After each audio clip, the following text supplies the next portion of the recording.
Right. So in the previous lecture we discussed about the endometriosis, right? Endometriosis का मैंने आपको बताया था कि endometriosis में क्या होता है, जो हमारे पास endometrial tissue है, right? Okay, endometrial tissue grow करता है outside the uterus. Fine. You must remember one thing. ये जो हमारे पास है uterus, uterus के कितने layers होते हैं? This is the perimetrium, okay? outermost layer, right? This is perimetrium. उसके बाद बीच वाले को क्या कहते हैं हम? myometrium. Okay, myometrium. फिर उसके बाद सबसे अंदर वाला जो है that is the endometrium, right. Now listen very carefully. ये जो एंडोमेट्रियम है, राइट, एंडोमेट्रियोसिस में क्या होता है कि ये जो एंडोमेट्रियम है जो कि नॉर्मली इसको यूट्रस के अंदर ग्रो करना चाहिए, राइट। ओके, ये क्या होता था एंडोमेट्रियोसिस में, ये जो एंडोमेट्रियल लेयर है इसका जो टिश्यू है, राइट, इसके कुछ सेल्स कभी कभी क्या होते थे, ओवरीज के अंदर ग्रो करना स्टार्ट कर देते, कभी जो है यूट्रोसैक्रल लिगामेंट में ग्रो करना स्टार्ट कर देते थे, right. Okay fine. So different locations में ये आउटसाइड द यूट्रस ग्रो करना स्टार्ट करते हैं। Fine, that is actually called as the endometriosis. Now we will see what is actually adenomyosis, right? Adenomyosis का क्या है? Adenomyosis ये होता है कि फॉर एग्जांपल ये है आपके पास endometrial tissue, right? Okay, endometrial tissue. तो ये endometrial tissue कहाँ पे ग्रो करना स्टार्ट करता है? ये endometrial tissue यहाँ पे आता है, right? ये यहाँ पे नीचे आता है inside the myometrium. Okay, inside the myometrium आ जाता है और मायोमेट्रियम के अंदर ये ग्रो करना स्टार्ट करते हैं। Understood now? फाइन। ओके, होते ही ये एंडोमेट्रियल के टिश्यू है। कुछ एंडोमेट्रियल के टिश्यू यहाँ पे ग्रो करते हैं, कुछ एंडोमेट्रियल के टिश्यू मायोमेट्रियम के अंदर ग्रो करते हैं। This is called as the adenomyosis. Understood? Okay, अब जाहिर सी बात है यहाँ पे भी एंडोमेट्रियल टिश्यू फॉर्म हो रहा है और यहाँ पे भी एंडोमेट्रियल टिश्यू बन रहा है, राइट। तो क्या होगा at the end, ultimately cell division की वजह से यहाँ पे इतने ज़्यादा सेल हो जाते हैं कि ये जो यूट्रस होता है, यूट्रस जो है साइज में इंक्रीज होता है। ओके, राइट, इंक्रीज होता है।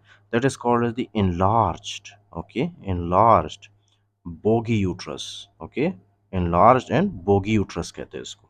Understood? Fine. Okay, including that जैसे ही फॉर एग्जांपल एस्ट्रोजन और प्रोजेस्टेरोन कम होता है, राइट, एस्ट्रोजन प्रोजेस्टेरोन कम होने की वजह से क्या है कि यहाँ पे जो है फॉर एग्जांपल जब ब्लीडिंग स्टार्ट होती है तो ब्लीडिंग बहुत ही सीवियर ब्लीडिंग होती है। क्यों? क्योंकि ये एक तो एंडोमेट्रियल लेयर से यहाँ से जो है ब्लड निकलता है। फाइन, एक तो यहाँ से ब्लड निकल के बाहर की तरफ आता है और दूसरा ये जो एंडोमेट्रियल टिश्यू जो कि मायोमेट्रियम के अंदर प्रेजेंट है, वहाँ से भी ब्लीडिंग होती है, वहाँ से भी ब्लड निकलता है। ओके, तो यहाँ से भी ब्लड बाहर निकल के वजाइना से बाहर निकलता है, राइट। तो यहाँ पे क्या मिलता है हमें? बहुत ही हैवी मेंस्ट्रुअल ब्लीडिंग मिलता है। ओके, हैवी मेंस्ट्रुअल ब्लीडिंग मिलता है हमें। Understood? Okay, heavy menstrual bleeding मिलता है, राइट। ओके, इंक्लूडिंग दैट जाहिर सी बात है जब यहाँ पे ये सारा कुछ हो रहा होता है तो पेशेंट को पेन भी एक्सपीरियंस होगा, right, pelvic pain. So we will see now. अच्छा, एडिनोमायोसिस क्या है?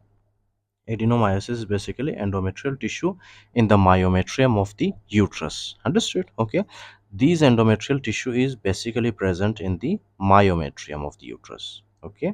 Now see, classical triad of pain. अच्छा, क्लासिकल ट्राइड इसमें क्या है? इसमें जो क्लासिकल ट्राइड है, ट्राइड का मतलब ये तीन चीज़ें। Okay fine. The very first one is the pain. Okay, right, तो यहाँ पे लिख देते हैं। The very first one is pain. The second one is heavy menstrual bleeding. So the second one is heavy bleeding. Okay, heavy menstrual bleeding, right? तो patient को बहुत ही ज़्यादा ब्लीड होगा। Okay, and an enlarged bogy symmetric uterus. Fine, तो क्या होगा? एक enlarged uterus आपको मिलेगा, राइट, जब आप फॉर एग्जांपल एग्जामिनेशन करते हो। enlarged uterus. फाइन। सो ये तीन चीज़ें मिलकर क्या बनाते हैं? एडिनोमायोसिस। अंडरस्टूड? अच्छा, नाउ लिसन, जब हम डायग्नोसिस की बात करते हैं, right, you must remember one thing, MRI can help in diagnosis but can be very very costly, right. क्योंकि एमआरआई जाहिर सी बात है, this is magnetic resonance imaging, so this is very very expensive. Okay, ultrasonography is useful but can not always distinguish between leiomyoma and एडिनोमायोमा।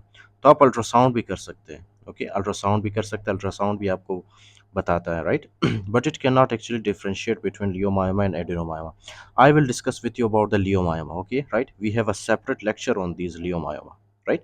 These are actually the uterine fibroids. अच्छा, उसके बाद ultimately adenomyosis is a pathological diagnosis, right. Okay, so अब आपके पास आया patient adenomyosis के साथ, right? Adenomyosis के साथ आपके पास पेशेंट आया, तो आपके पास ट्रीटमेंट के 3 मेथड्स है, right? The very first one is pharmacological method, right? अब फार्माकोलॉजिकल मेथड में आप क्या करते हो? This is something very obvious. Patient आपके पास आता है पेन के पास, राइट? पेन के साथ, राइट?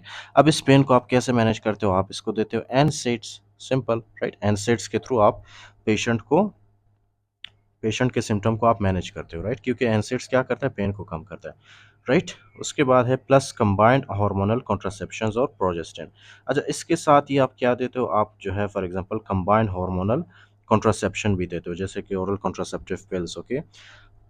या तो फिर आप एलएनजी भी देते हो। एलएनजी क्या है? Levonorgestrel intrauterine device, right? Okay, levonorgestrel intrauterine device, ये एक इंट्रायूट्राइन डिवाइस है जो कि क्या करता है?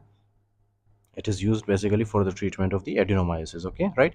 Including that, उसके अलावा आपके पास एक और मेथड है, that is actually the conservative surgical treatment, right? इसमें आप क्या करते हो? endometrial ablation करते हो, fine, okay?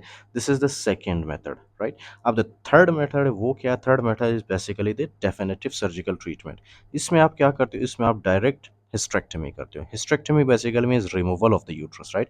आप यूट्रस को ही रिमूव करते हो, क्योंकि यूट्रस के अंदर ही ये सारा काम हो रहा होता है, राइट? यूट्रस के मायोमेट्रियम लेयर में एंडोमेट्रियल ग्रोथ होती है, राइट? तो आप क्या करते हो? आप डायरेक्ट यूट्रस को ही रिमूव करते हो। जो आप एंड ये यूट्रस को रिमूव करोगे तो ये सारा कॉम्प्लिकेशन खत्म होगा, ओके, राइट?